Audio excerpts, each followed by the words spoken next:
On today's episode of Recipe Rehab, the chefs are cutting down with banana pudding and its calories that come in at 1,446, but will be brought down to 319 per serving.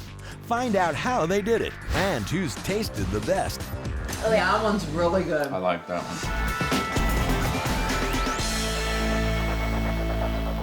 The Schwartzes love their family's recipe for banana pudding, but this dessert's going to need a serious rehab if it's going to stay in the house. Let's see how our first competitor, Chef Daniel, is going to cut the calories. This recipe rehab, the Schwartz family are 3 generations living under one roof, and they want to lighten up and make a healthier version of banana pudding. Let's take a look at what we're going to do, starting off with a fat-free half and half, which has got a fabulous texture. It's not like skim milk, it's got more guts behind it. And then we're going to take just simple pudding and make sure we blend it nice and smooth with a hand mixer like this. We'll get it all incorporated. Now for Daniel's competitor in the green kitchen, Chef Aida. This is actually a dairy-free banana pudding that has a little bit of coffee and coconut added to it. But it's a totally classic technique. So you could use this technique with pretty much any kind of pudding that you could imagine up. So it's gonna start with some cornstarch, throw it right into a saucepan, then a little bit of unrefined cane sugar, a pinch of salt, and then the coffee. I'm gonna add some instant espresso powder. If you can't find instant espresso powder, just brew some really strong coffee and just like throw a shot in there. That'll do the trick. I wanna whisk this until it's nice and mixed together.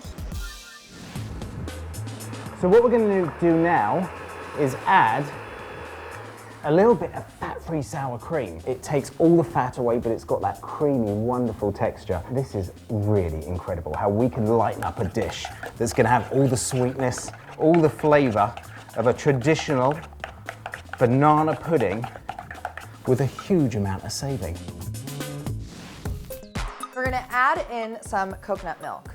Just about 3 cups, which is more or less 2 cans of coconut milk. Make sure that you're whisking while you pour in the coconut milk so that you avoid getting any lumps.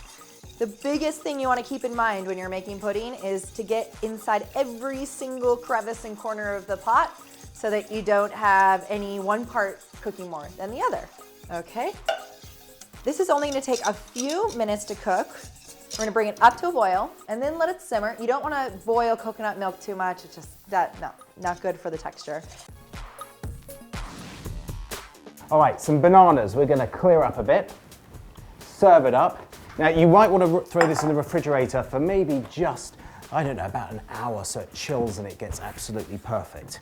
We're gonna take 2 bananas per person, full of good carbohydrates, full of energy, and we'll mash it up, which shouldn't take more than a second.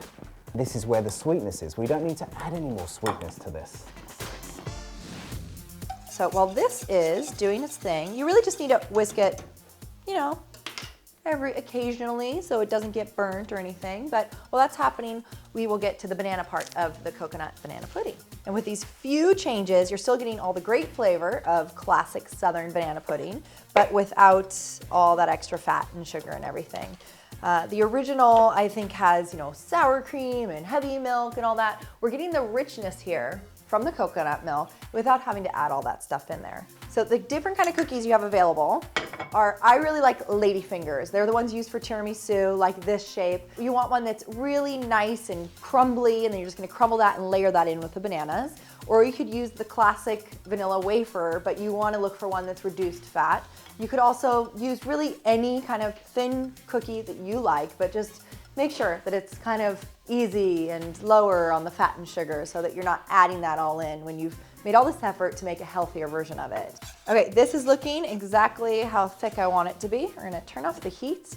And then this is when you wanna add your vanilla extract. Don't add it earlier because it'll cook off. Look at this. It looks like a fabulous pudding. It smells like so espresso-y and delicious and coconutty. And we're ready to serve. Get a fancy glass. Now let's start to throw in that pudding. Look how it's thickened up. Absolutely perfect. A layer of banana, which is going to be a nice texture to it. Some wafers. a little sprig of mint. Let's check out the stats board. The dessert that the Schwartzes have been making comes in at 1,446 calories per serving with 64.7 grams of fat. Daniel rehabs his recipe to come in at 417 calories per serving and only 4.5 grams of fat.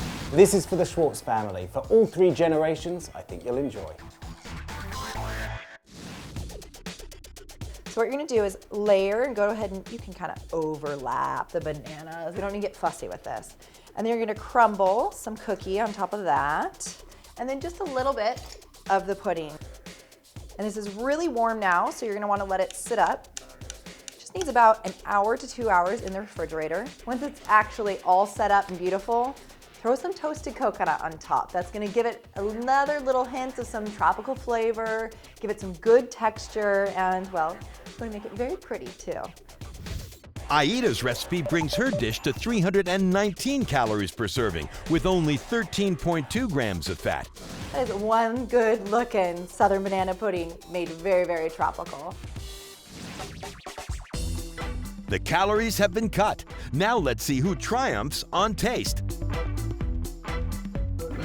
I like that one. If we had to pick a winner between the two of them, the winner is... The winner is Daniel wins. I love winning. To see more Recipe Rehab, subscribe or watch another episode right now.